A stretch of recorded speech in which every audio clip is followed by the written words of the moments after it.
परवा आषाढीला विठ्ठलावर एक कविता लिहिली.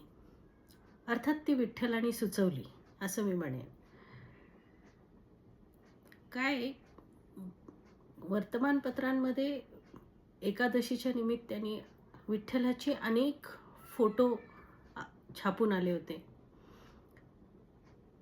विठ्ठलाची मूर्ती घरातही आहे, वेगवेगळ्या ठिकाणी पाहिली जाते आणि जेव्हा ती वेगवेगळ्या वेळेस वेगवेगळ्या बाजूने बघितली तेव्हा मला जे जाणवलं ते मी या कवितेत लिहिलेलं आहे. आणि विशेषतः आषाढीला ते प्रकर्षाने जाणवलं आणि म्हणून ही कविता आज मी वाचून दाखवते. असं म्हणतात की कवीने लिहिलेली रचना जर कवीच्या आवाजात त्याच्या सादरीकरणामधून जर पोहोचली तर ती जास्त प्रभावाने पोहोचते आणि म्हणून माझा हा प्रयत्न आहे. आज विठ्ठलाची मूर्ती पाहिली. आज विठ्ठलाची मूर्ती पाहिली, समोरून, बाजूने, दुरून आणि जवळूनही. आज विठ्ठलाची मूर्ती पाहिली, समोरून, बाजूने, दुरून आणि जवळूनही. प्रत्येक मूर्ती वेगळी होती. प्रत्येक मूर्ती वेगळी होती. त्यात काय जाणे जादू होती. समोरून पाहता तो सावळा, समोरून पाहता तो सावळा गोबऱ्या गाली हसत होता. गोबऱ्या गाली हसत होता. भक्तांच्या प्रेमाने चिंब, भक्तांच्या प्रेमाने चिंब, काय तो आनंद ओसंडत होता. काय तो आनंद ओसंडत होता. जरा जवळ गेले, जरा जवळ गेले त्याच्या उजवीकडे, जरा जवळ गेले त्याच्या उजवीकडे, निरखून पाहिले त्याचे शांत भाव, निरखून पाहिले त्याचे शांत भाव. जणू विश्वाची काळजी करत होता, जणू विश्वाची काळजी करत होता. तरी स्थितप्रज्ञ, तरी स्थितप्रज्ञ कसा चिंतनात होता. तरी स्थितप्रज्ञ कसा चिंतनात होता. आता विठ्ठलाच्या डाव्या बाजूला रखुमाई आणि आपल्याकडे जशी परंपरा आहे की पत्नी ही वामांगी असते, डाव्या बाजूला असते आणि त्या अर्थाने मी असं लिहिलंय. मग रुखमाईला जरा बघू असे म्हटले.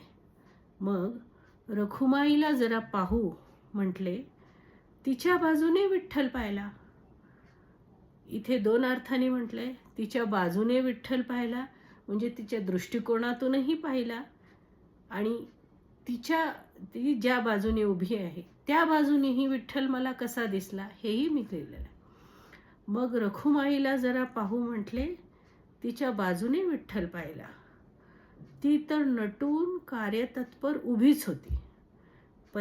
पतीला पूर्णपणे साथ देणारी रखुमाई तो जसा कमरेवर हात ठेवून उभा आहे युगानुयुगे, तशीच ती पण उभी आहे. ती तर नटून कार्यतत्पर उभीच होती. तिथून तो अधिक उमेदी आनंदी दिसला. तिच्या बाजूने जेव्हा विठ्ठल पाहिला तेव्हा तिथून तो अधिक उमेदी आनंदी दिसला. मग मला असं वाटलं की रखुमाई जर सोबत आहे, विठ्ठलाचे कार्य पूर्णत्वास आहे. रखुमाई जर सोबत आहे, विठ्ठलाचे कार्य पूर्णत्वास आहे. नामक कसली तहान भूक आहे. जग कल्याण निश्चित आहे. जग कल्याण निश्चित आहे. आता जरा मागे आले आणि मागून दुरून विठ्ठलाचे दर्शन घेतले. जरा मागे झाले, दुरून निहाळू लागले. जरा मागे झाले, दुरून निहाळू लागले. कसा हा देव सारखे भाव बदलतो. मला वाटले कसा हा देव सारखे भाव बदलतो. छोट्या बाळासारखा हट्टही करतो. छोट्या बाळासारखा हट्टही करतो. याला माणसांचा विळखा फार आवडतो. ह्या ज्या वारी निघतात, माणसं येतात ह्याला दर्शनाला, सतत माणसांनी घेरलेला हा देव, आणि तरी याला माणसांचा कंटाळा नाही. ह्याला माणसांमध्येच राहायला आवडतं. माणसांच्या गोतावळ्यामध्ये लेकुरवाळा हा विठ्ठल आहे. आणि म्हणून मी असं म्हटलंय की याला माणसांचा विळखा फार आवडतो. आता लक्षात आली याची लीला. आता लक्षात आली याची लीला. याच्या नामापासून सुरू होऊन, याची लीला अशी आहे की आधी विठ्ठलाच्या नावाचा वेध घेणे सुरू होतं. आधी त्याच्या नावाचा आपल्याला गोडवा जाणवायला लागतो आणि माणूस आकर्षित होतो हे त्याच्या नावापासून. म्हणून मी असं म्हटलंय की आता लक्षात आली याची लीला.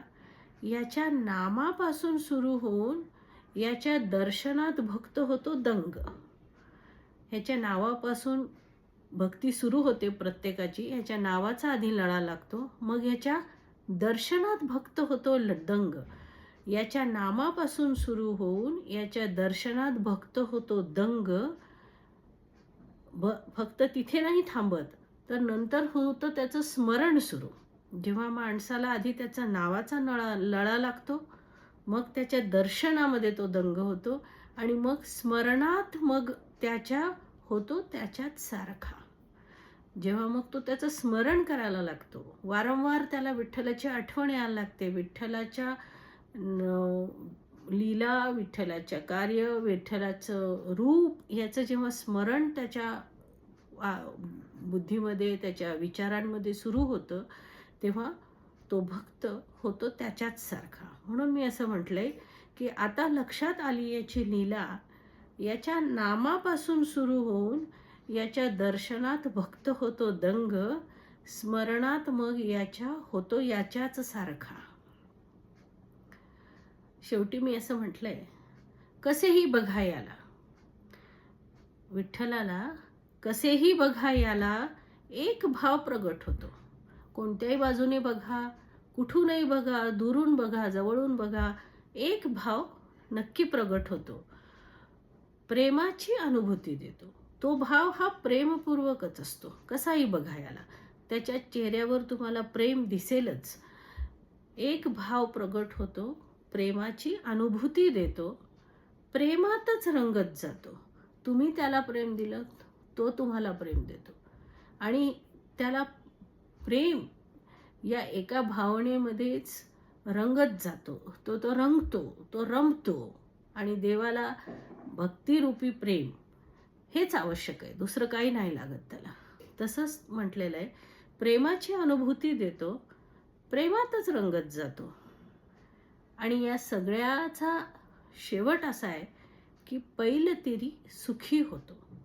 तसा तो भक्त जो प्रेम देतो आणि घेतो देवाचं, शेवटी काय तर पैलतीरी म्हणजे अंतिम सुख त्याला जे मिळतं ते पैलतीरी. असा भक्त सुखी होतो, पैलतीरी सुखी होतो. धन्यवाद.